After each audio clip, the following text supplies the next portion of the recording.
అందరికీ నమస్కారం. ప్రణయ సాగరం పార్ట్ 49. సుధాకర్ గారు, నా కూతురు చెంపపగిలి ఏడుస్తూ ఉంది. పాపం తనని వెళ్ళి అడిగితే బాగుండదని నిన్ను అడుగుతున్నా అంటారు. అక్షర, చెంప పగిలిందా? ఎందుకు? ఏమైంది? ఎవరు కొట్టారు అంటుంది. సుధాకర్ గారు, ఇంకెవరు కొడతారు, మీ బావ అంటారు. అక్షర, బా అని ఆపేసి, అభయ్ ఎందుకు కొట్టాడు? పక్కన వాళ్ళని ఎన్ని మాటలన్నా పెద్దగా పట్టించుకోడు, అలాంటిది కాబోయే పెళ్ళాన్ని కొట్టాడా అంటుంది. సుధాకర్ గారు మనసులో, వాడిని మామూలుగా ఆడుకోవని అర్థమైంది. పాపం అభయ్ అనుకుని వాడిని బాగా ఇబ్బంది పెట్టింది. అసలే ప్రణీత్ నీకు పెళ్ళనే కోపంలో ఉన్నాడు అంటుంటే, అక్షర, ఎందుకంట కోపం? ఆయన గారు వాళ్ళ మరదల గారిని చేసుకుంటే తప్పులేదు, కానీ నేను ప్రణీతం చేసుకుంటే వచ్చిందంట నా ప్రాబ్లం అంటుంది. సుధాకర్ గారు, అది నువ్వు వాడు చూసుకోండి, నా మజ్జిగ తెస్తున్నావా లేదా అంటారు. అక్షర మూతి తిప్పి కిచెన్లోకి వెళ్ళి మజ్జిగ తెచ్చి సుధాకర్ గారికి ఇస్తుంది. ఆయన తాగి, రేపొద్దున్నే ప్రణీత్ వాళ్ళ అమ్మా నాన్న వస్తున్నారంట, పెళ్ళి గ్రాండ్గా చేద్దాం, పెళ్ళి పోస్ట్పోన్ చేద్దాం, కావాలంటే అక్షర్తో మేము మాట్లాడతాము అన్నారంట అని ఆయన చెప్తుంటే, అక్షర, కుదరదు, ఏది ఏమైనా అదే ముహూర్తంకి పెళ్ళి జరగాల్సిందే అంటుంది. సుధాకర్ గారు, అంతేనా అంటారు. అక్షర, అంతే, కావాలంటే రిసెప్షన్ గ్రాండ్గా అరేంజ్ చేసుకోమని చెప్పండి అంటుంది. సుధాకర్ గారు, సరే, నువ్వు చెప్తున్నప్పుడు నాకేంటి, ఇక్కడ పెళ్లి పనులు అవన్నీ ఎలా అంటారు. అక్షర, పెళ్ళికి కావాల్సినవన్నీ నా దగ్గర ఉన్నాయి, ఇంకెవరికి లేవో వాళ్ళని వెళ్ళి తెచ్చుకోమనండి, తాళిబొట్టు మాత్రం మీరే చేయించండి అంటుంది. సుధాకర్ గారు, బాగా ఆలోచించి ఈ నిర్ణయం తీసుకున్నావా అక్షర అంటారు. అక్షర, పెదనాన్న, నన్ను వద్దు అనుకుంటున్న మనిషి చుట్టూ ఎన్ని రోజులు తిరగాలి? నాకు కూడా ఆత్మాభిమానం ఉంటుంది కదా పెదనాన్న. ఇన్ని రోజులు ఆయన గారు నన్ను ట్రీట్ చేసిన విధానం పక్కన పెడితే, నాకు తన మీద ఎంత ప్రేమ ఉందనేది ఆలోచించలేదు. తన కోసం వచ్చి నన్ను కనీసం మనిషిగా కూడా చూడలేదు. నేను ఆయన గారి కోసం పడిన తప పట్టించుకోలేదు అంటుంది బాధగా. సుధాకర్ గారు, అవన్నీ జరిగిపోయినవి అక్షర, వాడి మనసు మారుతుందేమో, పెళ్లి వరకు వెయిట్ చేయొచ్చు కదా. ఎప్పుడు ఓర్పుతో ఉండే నువ్వే ఇలా అనుకుని వాడి మీద నీకున్న ప్రేమను మర్చిపోయి ఇంకొకరిని పెళ్లి చేసుకుని సంతోషంగా ఉండగలవా అంటారు. అక్షర, కష్టమే పెద్దనాన్న, కానీ అసాధ్యమైందైతే కాదుగా. నా మీద ప్రేమే లేని మనిషి గురించి ఆలోచించి, నా కోసం, నా ఆనందం కోసం ఆలోచించే వాళ్ళని బాధ పెట్టడం ఎంతవరకు కరెక్టు అని నాకు నేనే వేసుకున్న ప్రశ్న జవాబే ఈ పెళ్ళి. కొద్ది రోజులు బాధపడతాను, ఏడుస్తాను, కానీ నా గురించి అన్నీ తెలిసి కూడా నన్ను ఇష్టపడి పెళ్లి చేసుకుంటున్న ప్రణీత్, అతను చూపించే ప్రేమలో నాకు ఈ అభయ్ గుర్తు కూడా ఉండడేమో. అతనిదే నా జీవితం, నాకు లేదా పెద్దనాన్న అంటుంది ఏడుస్తూ. సుధాకర్ గారు, అక్షర, నువ్వు ఇలా బాధపడి మమ్మల్ని కూడా బాధ పెట్టకురా, నీకు నచ్చిందే చేస్తాడు ఈ పెదనాన్న అంటారు. అక్షర తలనిమురుతూ తల మీద చెయ్యేసి, నన్ను అర్థం చేసుకున్నందుకు థ్యాంక్స్ పెదనాన్న అంటుంది అక్షర ఆయన్ని పట్టుకుని.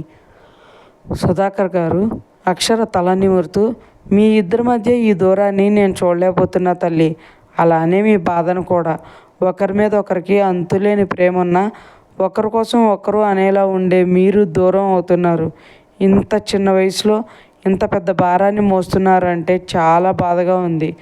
వాడిని వదులుకోలేను, నిన్ను బాధ పెట్టలేను, మీ ఇద్దరి మధ్య నేను కూడా నలిగిపోతున్నాను అక్షర అనుకుంటూ ఉంటారు. అక్షర ఆయన నుండి దూరం జరిగి, మీరు వెళ్ళి పడుకోండి పెద్దనాన్న, పొద్దున్నే ఊర్లో వాళ్ళందరినీ పెళ్ళి పిలవడానికి వెళ్ళాలి, కార్డ్స్ కూడా కొట్టించలేదు కదా అంటుంది ఎటో చూస్తూ. సుధాకర్ గారు అక్షర మొహాన్ని తన వైపు తిప్పుకొని, సరే తల్లి, నీ ఇష్టం, నువ్వు మాత్రం అలా బాధపడుతూ ఉండకమ్మా, నేను తట్టుకోలేను అంటారు అక్షర కన్నీళ్ళు తుడుస్తూ. అక్షర, గుడ్ నైట్ పెద్దనాన్న అని చెప్పేసి తన రూమ్లోకి వెళ్ళిపోతుంది. సుధాకర్ గారు, వీళ్ళ బాధను చూసి కూడా ఏమీ చేయలేని స్థితిలో పెట్టావు కదయ్యా అనుకుని ఆయన కూడా రూమ్లోకి వెళ్ళిపోతారు. అక్షర్ రూమ్లోకి వెళ్ళి బెడ్ మీద పడుకుని ఏడుస్తూ, నా మీద నమ్మకం లేనప్పుడు నీ గురించి నేను ఎందుకు ఆలోచించాలి బావా? ఆ చిత్రం పెళ్లి చేసుకోవడానికి రెడీ అయ్యావుగా, దాన్నే చేసుకుని నీ కళల్ని ఆశల్ని అన్నీ వదిలేసి ఏడుస్తూ కూర్చో. నేను చేతికం తీసుకుని ఇక్కడ నుండి వెళ్ళిపోతానని కోపంగా అనుకుని అటు ఇటు తిరిగి పడుకుంటుంది. అర్ధరాత్రి ఎవరో తననే పట్టి చూస్తున్నట్లు అనిపించి కళ్ళు తెరుస్తుంది. అక్షర, తనకే రూమ్లో ఎవరో కనిపించక లేచి కూర్చుని రూమ్ మొత్తం చూస్తుంది. ఎవరో వచ్చినట్లు అనిపించక మళ్ళీ పడుకుంటుంది. నెక్స్ట్ డే మార్నింగ్ అక్షర్ లేచేసరికి తనకి ఎదురుగా ఒక అతను కూర్చుని ఉంటాడు. అతన్ని చూడగానే అక్షర టక్కున పైకి లేచి, సామ్రాట్ ఎప్పుడొచ్చావురా అని అంటుంది ఆశ్చర్యంగా. నువ్వు చెప్పగానే రాకపోతే బాగుండదని అప్పటికప్పుడు స్టార్ట్ అయ్యి వచ్చేసా అంటాడు సామ్రాట్ నవ్వుతూ. అక్షర థ్యాంక్ యూ రా, థ్యాంక్ యూ సో మచ్ అంటుంది. సామ్రాట్ అక్షర తల మీద ఒకటేసి, నీకు నాకు మధ్య థ్యాంక్స్ ఏంటే, ఇంకోసారి ఇలాంటివి ఫార్మల్స్ వర్డ్ యూజ్ చేస్తే చంపేస్తా అంటాడు. నీ అబ్బా పొద్దున్నే అలా కొడతావేంట్రా అంటుంది అక్షర సీరియస్గా. సామ్రాట్ ఏంటే పల్లెటూర్లకు రాగానే క్లాస్ మారిపోయి మాస్ వచ్చిందేంటి సంగతి అంటాడు. అవన్నీ కాదు కానీ అడ్రస్ తెలియదుగా ఎలా వచ్చావు అంటుంది అక్షర. సామ్రాట్ చెప్పే లోపలే సుధాకర్ గారు వచ్చి నేనే చెప్పాను అంటారు. సామ్రాట్ ఎస్, అంకుల్ ఉండగా నేను ఎందుకు ఎక్కువ ఆలోచిస్తా, ఆయన ఉన్నారనే ధైర్యంతోనే నిన్న మార్నింగ్ నువ్వు కాల్ చేసి చెప్పినప్పుడు స్టార్ట్ అయ్యాను. డ్రెస్సెస్ అవన్నీ కూడా అంకుల్ నేను తెప్పిస్తాను వచ్చేయన్నారు, అందుకే వచ్చేసా అంటాడు. అక్షర సరిపోయారు ఇద్దరు, బట్ చాలా సర్ప్రైజ్ అయ్యానురా అంటుంది ఆనందంగా. సామ్రాట్ నువ్వే కదే కాల్ చేసి రేపటికి ఇక్కడ ఉండాలి అని ఆర్డర్ వేసింది, మళ్ళీ సర్ప్రైజ్ అయ్యాను అంటావేంటి అంటాడు. నేను చెప్పాను కానీ వాళ్ళు ఈవినింగ్కి వస్తావు అనుకున్నా, కానీ నేను లేచే లోపల నువ్వు వచ్చేసరికి షాక్ అయ్యి సర్ప్రైజ్ అయ్యా అంటుంది అక్షర్ హ్యాపీగా. సామ్రాట్ నువ్వు హ్యాపీ కదా, అయితే నేను హ్యాపీ అంటాడు నవ్వుతూ. అక్షర్ నవ్వి సరే నువ్వు వెళ్ళి ఫ్రెష్ అయ్యిరా, ఆ లోపు నీకు ఇష్టమైన ఫుడ్ ప్రిపేర్ చేసేస్తా అంటుంది. సామ్రాట్ స్పెషల్ కారం దోశ అంటాడు. అక్షర ఓకేరా నాకు తెలుసుగా అని సుధాకర్ గారితో, పెద్దనాన్న తనని ప్రణీత్ రూమ్కి తీసుకెళ్ళు, అక్కడే ఫ్రెష్ అవుతాడు, మొన్న సిటీకి వెళ్ళినప్పుడు మన ఇద్దరం వచ్చేటప్పుడు బట్టలు తెచ్చాం కదా అవి ఇవ్వు. అభయ్ దగ్గర నుండి కోపంగా వచ్చేసింది కదండి, తర్వాత సుధాకర్ గారితో వెళ్ళింది కదా అప్పుడు కొన్నది అంటుంది. సామ్రాట్ కూల్ అక్షర, నేను చూసుకుంటా కదా, నువ్వెందుకు అంత హడావుడి పడుతున్నావు అంటాడు నవ్వుతూ. Akshara you are my lovely guest, ఆ మాత్రం హడావుడి చేయకపోతే ఎలా అంటుంది. సామ్రాట్ చూడండి అంకుల్, గెస్ట్ అంటూ నన్ను ఎంత దూరం చేసేస్తుందో అంటాడు అలుగుతూ. అక్షర సామ్రాట్ తల మీద ఒక్కటేసి, వేసిన వేషాలు చాలు కానీ వెళ్ళి ఫ్రెష్ అవ్వు అంటుంది.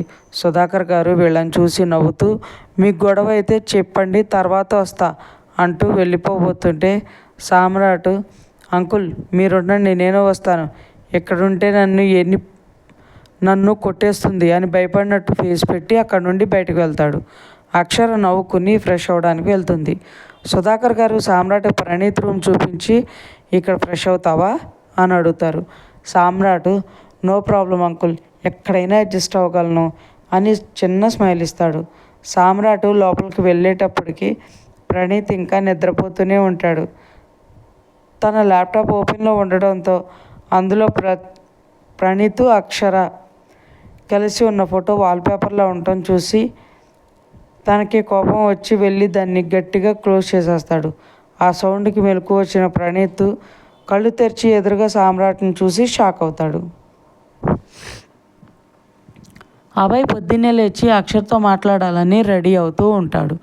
చిత్ర వాళ్ళ నాన్న కోపంగా వచ్చి, ఏంట్రా నా కూతుర్ని అలా కొట్టావు, నీ వల్ల దానికి జ్వరం వచ్చింది అని అరుస్తారు.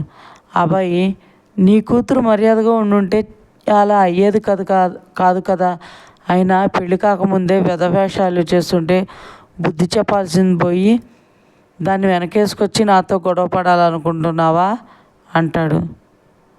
మల్లికార్జున్ గారు కాబోయే భర్తనే కదా అనే హక్కుతో చేసి ఉంటుంది, దానికి ఇలా కొట్టేస్తావా, అది ఎలా అయిందో చూసావా అసలు అంటారు కోపంగా. అభయ్ సీరియస్గా చూస్తూ, ఎంత కాబోయేవాడైనా ఆడపిల్లగా తనకు ఉండాల్సిన హద్దులు ఉంటాయి కదా, వాటిని దాటి ప్రవర్తిస్తే పరిణామాలు ఇలానే ఉంటాయి అంటుంది. మల్లికార్జున్ గారు అందుకని నువ్వేం చేసినా చూస్తూ ఊరుకుండాను అనుకున్నావా అంటాడు.